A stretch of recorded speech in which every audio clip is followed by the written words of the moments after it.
Assalamualaikum Boboto, salam dunia. Saya doakan di hari ini teman-teman semua selalu dikasih kesehatan dan keselamatan dalam menjalani segala aktivitasnya. Amin.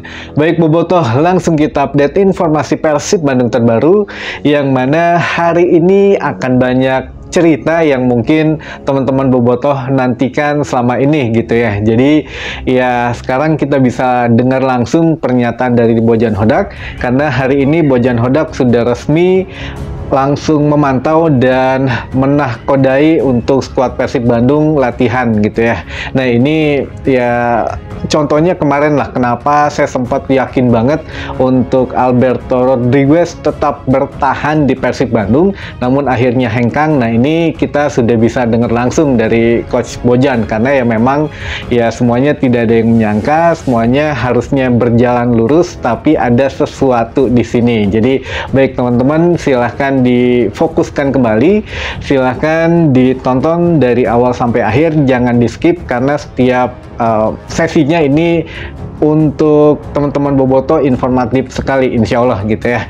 Baik, yang pertama, Bojan Hodak memang kemarin sudah dicanangkan datang hari Sabtu sore ke Bandung dan memang beristirahat sebentar, sehingga tadi latihan pagi hari memang sudah langsung memimpin latihan skuad Persib Bandung. Namun ya tetap latihannya bukan latihan yang memerlukan fisik berlebih, namun ya memang ya untuk peningkatan kebugaran tubuh saja katanya. Jadi nanti semakin meningkat setiap harinya. Jadi besok latihan Persib libur, sehingga hari Selasa katanya akan kemungkinan seluruh atau full tim, ya setidaknya akan full tim lah hari Selasa mendatang gitu ya. Jadi ya semua pemain sebagian besar sudah berlatih di skuad Persib Bandung.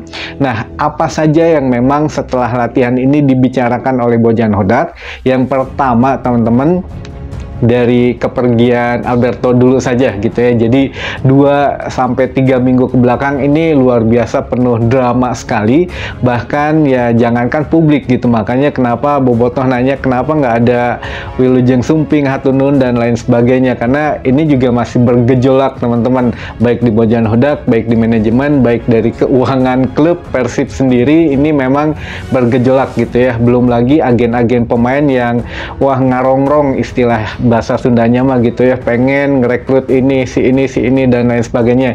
Jadi ini memang banyak sekali cerita, sehingga kalau Alberto ini memang benar agennya itu terus dicecar gitu ya, bahkan ditawari lebih dari Persib Bandung. Makanya pada awalnya ini Alberto ini sudah memang setuju untuk memperbarui kontrak di Persib Bandung teman-teman. Namun menurut Bojan Hodak, ini untuk Mohun Bagan ini atau klub India ini memang menawarkan kontrak yang lebih panjang dan nilai kontrak yang lebih besar. Jadi kalau Persib kan memperpanjang hanya 1 tahun gitu ya.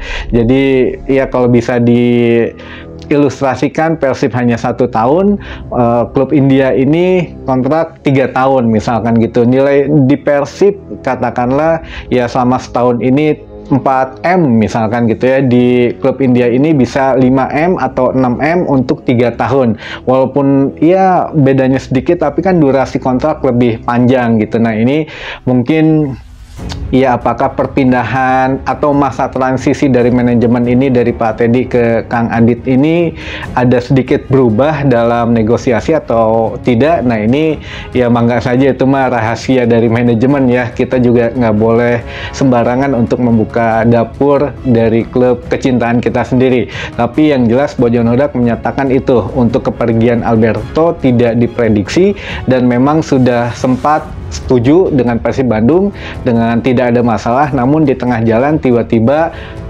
memilih untuk hengkang ke klub India karena tawaran yang lebih besar. Dan Bojan Hodak pun ya membicarakan itu, menanyakan ke manajemen bahwa ya jawaban manajemen ini masalah budget. Makanya Bojan Hodak ya udahlah balik lagi gitu ya, kalau untuk budget ya tidak bisa dilebihkan, tetap segitu untuk ya untuk Alberto gitu ya. Jadi ya udahlah lebih baik dilepas saja daripada membebani dan tidak disetujui oleh manajemen untuk budget merekrut Alberto dan durasinya. Jadi ya ini juga mungkin menjadi pelajaran ya, durasi kontrak pemain harusnya ya minimal 2 tahun gitu ya. Jadi ya setidaknya pemain merasa dihargai gitu teman-teman. Jadi ini sekilas ceritanya, dan ini juga pernah kita sampaikan bahwa ya ada sesuatu gitu, dan memang tidak bisa dibocorkan semua. Jadi publik tahunya wah ini yakin bertahan tapi akhirnya lepas. Nah mereka nggak tahu kan dalemannya bagaimana. Jadi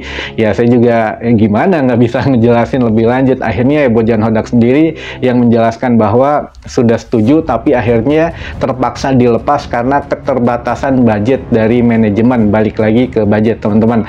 Baik, lalu untuk yang kedua ini masalah perekrutan Matteo ini. Jadi untuk Matteo ini Bojan Hodak memang sudah menegaskan dia bukan murni back, dia murninya untuk pesaing Deddy Krosnandar gitu. Jadi nanti dikala Deddy main misalkan ya dia jadi cadangan, karena kan ada regulasi 6 pemain asing gitu ya, 6 pemain asing yang harus ada di lapangan. Nah 2 lagi kemungkinan memang harus ada di bangku cadangan. Nah mungkin yang Matteo ini ya gantian nantinya dengan Deddy Krosnandar, kecuali memang ada untuk pergantian di back, entah itu akumulasi kartu atau memang diperbantukan jika ada pemain yang cedera dan lain sebagainya, itu bisa diposisikan sebagai back, tapi posisi aslinya adalah gelandang bertahan untuk Matteo ini.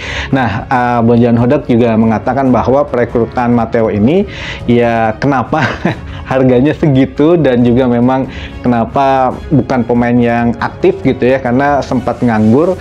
Nah ini juga untuk Bojan Hodak melihat sebagai keuntungan juga buat Persib Bandung dan juga untuk strategi Persib Bandung gitu ya. Jadi kalau Persib Bandung merekrut pemain ini ya bisa untuk 2 posisi sebetulnya, back dan gelandang bertahan, dan kalau harganya segitu ya harusnya bersyukur. Jadi ya tidak terlalu mahal, dan juga memang ya itu tadilah ada plan B. Jadi ini Bojan Hodak memang menyatakan Persib sekarang semuanya berubah 2 atau 3 minggu ke belakang tuh semuanya planningnya berubah, dan memang harus gerak cepat karena ya waktu untuk latihan dan lain sebagainya juga udah mepet gitu ya, sebelum untuk ditampil di Liga 1 musim depan.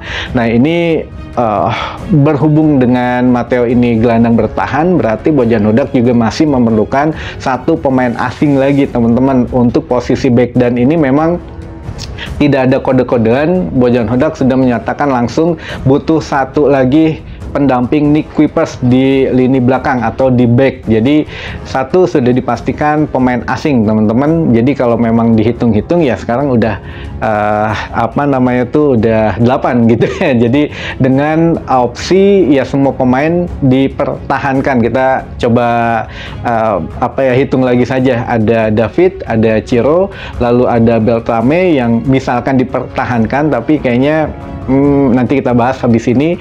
Ada Beltrame, lalu juga ada Matteo, lalu ada Nick Kuipers, lalu ada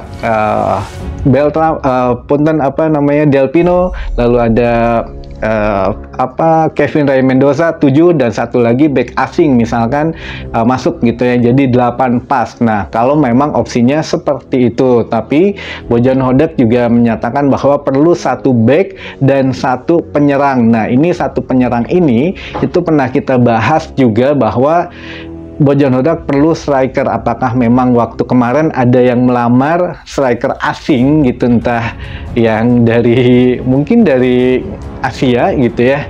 Nah apakah memang striker asing ini nantinya yang akan diplot untuk tampil dengan DDS atau menjadi pelapis DDS, atau ya bagaimana, kecuali ya Beltrame mau nggak mau ya out gitu ya. Jadi ya ini nanti akan dibicarakan oleh Bojan Hodak. Jadi hari ini, tepatnya mungkin malam ini, Bojan Hodak akan ketemu manajemen Persib Bandung dengan Kang Aditya juga membicarakan ini, nasib Beltrame dan juga nasib Ezra Walian teman-teman.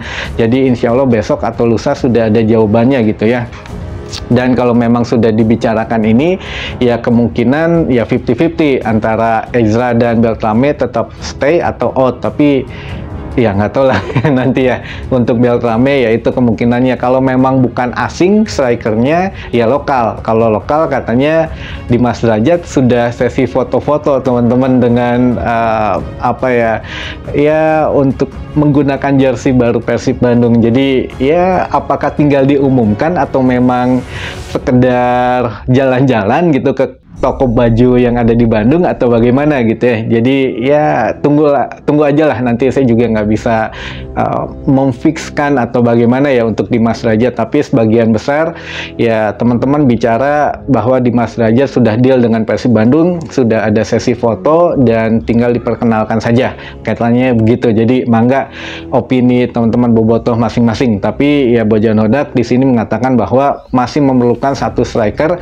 dan satu back. Kalau memang satu back asing ini sudah jelas posisinya, kalau tinggal striker ini mau asing atau lokal. Kalau asing otomatis ada satu pemain asing di Persib saat ini harus out, kemungkinan Beltrame. Tapi kalau memang ya Beltrame stay, otomatis satu striker ini lokal teman-teman. Ya bisa jadi Dimas Derajat gitu ya. Kita tunggu saja kabar selanjutnya dari official Persib Bandung.